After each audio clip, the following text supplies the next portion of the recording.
ಇವತ್ತು ನಾನು ಪಾಲಕ್ ಸೊಪ್ಪಿನ ಚಟ್ನಿಯನ್ನು ತುಂಬ ಸುಲಭವಾದ ವಿಧಾನದಲ್ಲಿ ಹೇಗೆ ಮಾಡೋದು ಅಂತ ತೋರಿಸ್ತಾ ಇದ್ದೀನಿ. ಇದು ವೈಟ್ ರೈಸ್ಗಂತೂ ತುಂಬ ಚೆನ್ನಾಗಿರುತ್ತೆ, ಚಪಾತಿಗೂ ಚೆನ್ನಾಗಿರುತ್ತೆ. ಬನ್ನಿ ಹೇಗೆ ಮಾಡೋದು ಅಂತ ನೋಡ್ಕೊಂಡು ಬರುವ.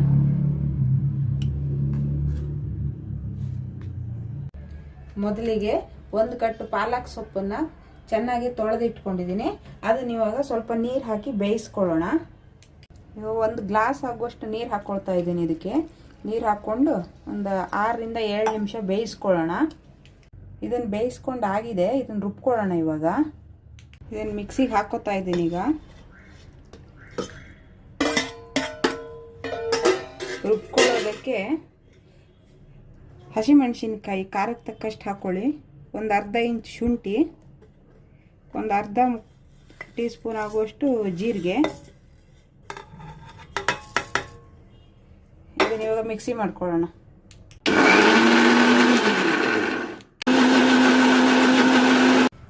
ನೋಡಿ, ಇದು ಈ ಥರ ಪೇಸ್ಟ್ ಆಗಿದೆ, ನುಣ್ಣಗೆ ರುಬ್ಕೊಂಡಿದ್ದೀನಿ. ಇದನ್ನು ಇವಾಗ ಒಗ್ಗರಣೆಗೆ ರೆಡಿ ಮಾಡ್ಕೋತಾ ಇದ್ದೀನಿ.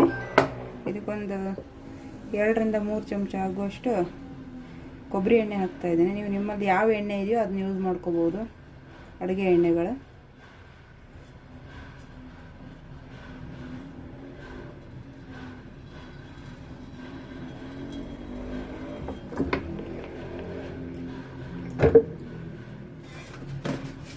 ಒಗ್ಗರಣೆಗೆ ಜೀರಿಗೆ ಹಾಕ್ತಾ ಇದ್ದೀನಿ.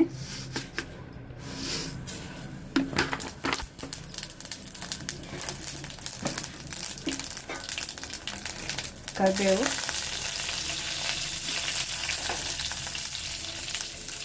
ದೊಡ್ಡದು ಒಂದು ಈರುಳ್ಳಿ ಹಚ್ಕೊಂಡು ಇಟ್ಕೊಂಡಿದ್ದೀನಿ, ಇವಾಗ ಹಾಕ್ತಾ ಇದ್ದೀನಿ.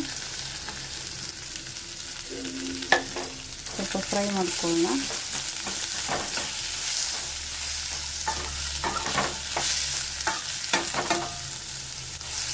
ಇವಾಗ ಈರುಳ್ಳಿ ಸ್ವಲ್ಪ ಕೆಂಪಗಾಗಿದೆ. ಇವಾಗ ಇದಕ್ಕೆ ಟೊಮೆಟೊ ಹಾಕ್ಕೋತಾ ಇದ್ದೀನಿ. 1 ಟೊಮೆಟೊ ತೊಗೊಂಡಿದ್ದೀನಿ, ದೊಡ್ಡದು. ಟೊಮೆಟೊನು ಚೆನ್ನಾಗಿ ಫ್ರೈ ಆಗಬೇಕು, ಅಷ್ಟು ತನಕ ಹುರ್ಕೋಬೇಕು. ಇದನ್ನು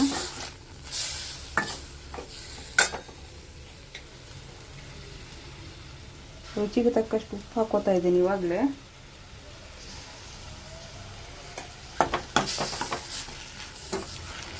ಟೊಮೆಟೊನು ಚೆನ್ನಾಗಿ ಫ್ರೈ ಆಗಿದೆ. ಇವಾಗ ಇದಕ್ಕೆ ರುಬ್ಬಿರೋದು ಪಾಲಕ್ ಸೊಪ್ಪಿನ ಮಿಶ್ರಣ ಹಾಕ್ಕೊಳ್ಳೋಣ.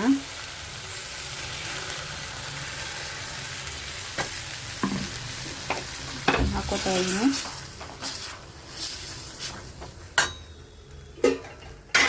ಸ್ವಲ್ಪ ಗಟ್ಟಿ ಇದೆ, ಅದಕ್ಕೆ ಬೇಯಿಸುವಾಗ ಸ್ವಲ್ಪ ನೀರು ಉಳಿದಿದೆ, ಅದನ್ನು ಹಾಕೋತಾ ಇದ್ದೀನಿ.